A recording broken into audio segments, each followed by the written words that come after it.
안녕하세요. 드라마를 토파보는 잼잼 리뷰입니다. 개인적으로 복수물을 정말 좋아하는데요. 그 중에서도 최애는 소설이 원작이고 영화와 뮤지컬로도 나온 몬테크리스토 백작입니다. 제가 이 작품을 좋아하는 이유는 그 복수가 통쾌해서이기도 하지만 준비 기간이 약 24년 걸린 자신의 인생을 전부 걸고 한 집념의 복수였기 때문이에요.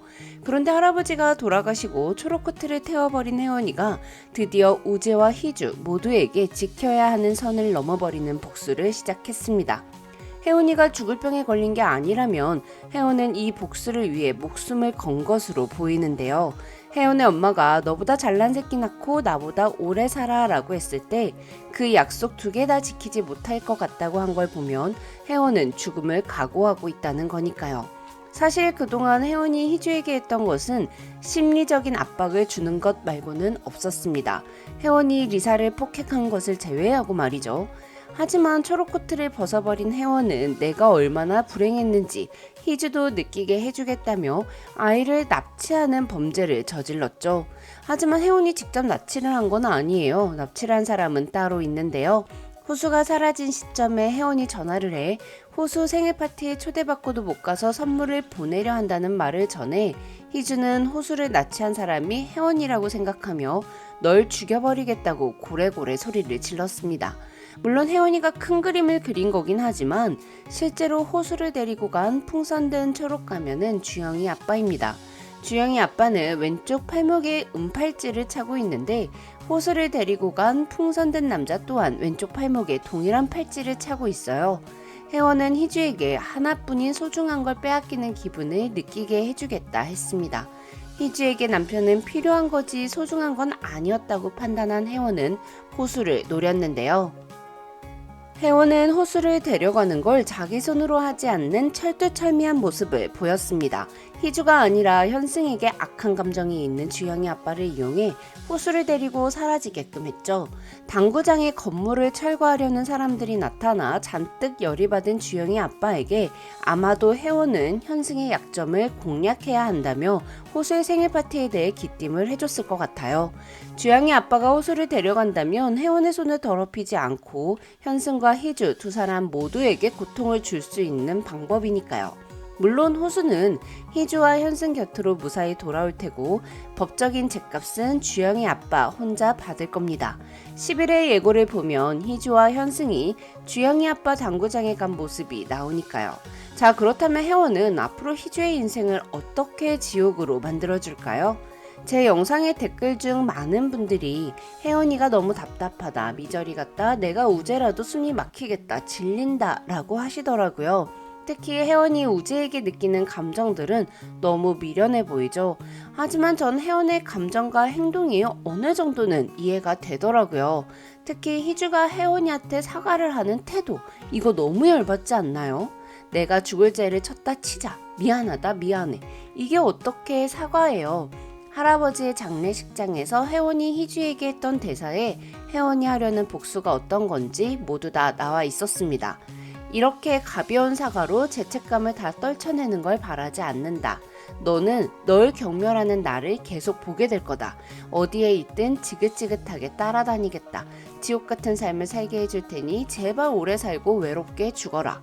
특히 나는 당신을 존경합니다 라는 말을 하듯 인사까지 깍듯하게 하고 사라지는 모습을 보니 제가 만약 희주 입장이라면 더 열받겠다 싶더라고요. 혜원이 처음 희주 앞에 나타났을 때 희주는 자기가 우재와 바람을 폈다는 걸 혜원이 절대 모를 거라 생각했고 그래서 사과하지 않았습니다. 하지만 혜원이 뭔가 알고 있다는 걸 깨닫게 된 이후에도 희주는 사과를 하지 않았죠. 사과를 하는 순간 없던 일이 있던 일이 되는 거니까요. 앞으로 희주가 혜원을 향해 하게 되는 사과들은 혜원이 자신이 갖고 있는 것들을 위협할 때 그걸 빼앗기지 않기 위해 하게 되는 필요에 의한 사과일 텐데요. 혜원에게는 더 이상 희주의 사과가 필요 없고 더 이상 지켜야 할 선도 없어졌습니다. 호수를 건드렸다는 것 자체가 선이 없어졌다는 걸 보여주는데요. 혜원은 자신에게 선한 게 남아있다면 그건 다 할아버지한테 받은 거라고 했습니다. 즉 물에 빠져 죽으려던 혜원을 살린 할아버지는 혜원이가 자신의 인생을 망쳐가는 것 말고 다른 사람의 인생까지 망치게 하려는 마음만은 막아주던 혜원의 선이었을 거예요. 하지만 그런 할아버지가 돌아가셨으니 혜원에게는 더 이상 선을 지켜야 한다는 착한 마음이라는 게 사라진 거죠. 어린 시절 선우가 문방구에서 장난감을 훔쳤던 이야기를 나누며 정말 갖고 싶은 거라면 훔쳐서라도 갖고 싶은 마음을 이해한다는 희주. 그래서 희주는 우재가 너무 갖고 싶어서 훔쳤나 봐요. 그런데 우재의 사랑은 가지고 보니 원래 자기가 가졌던 현상의 재력보다 못했고 그래서 수면제까지 먹여가며 버린 건데 그 남자는 기억을 잃어서까지도 희주였습니다. 혜원에게 자꾸 다른 사람이 보인다고 말하는 우재.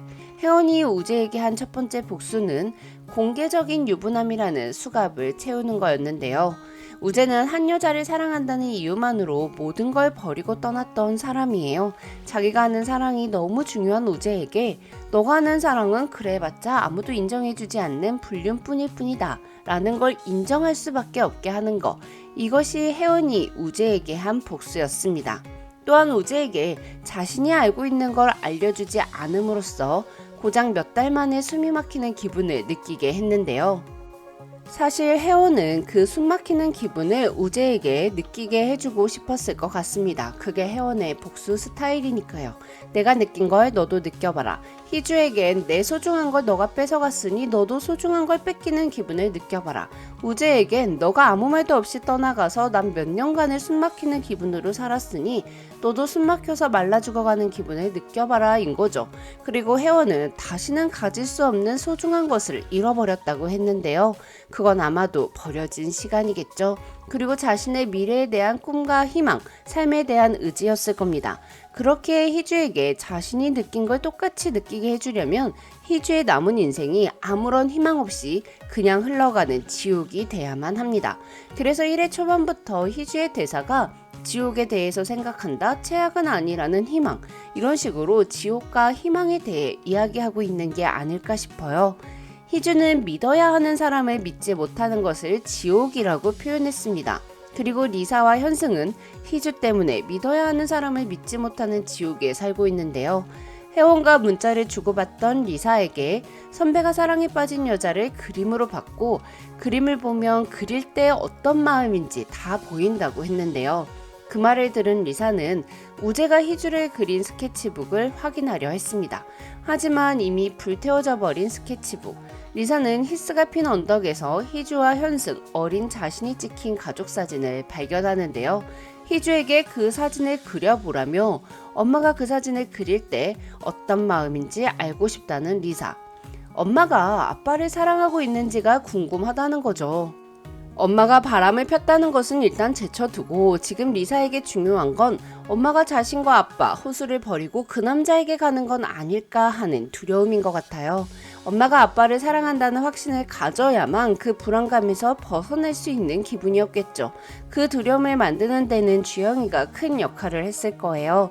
주영이 엄마가 딴 남자 좋다고 바람이 나서 가족을 버리고 도망쳤고 주영이는 엄마의 사랑뿐 아니라 아빠의 사랑까지 못 받으며 살고 있으니까요. 그런 집도 아닌 곳에서 사는 모습이 리사 입장에서는 구질구질해 보였겠죠.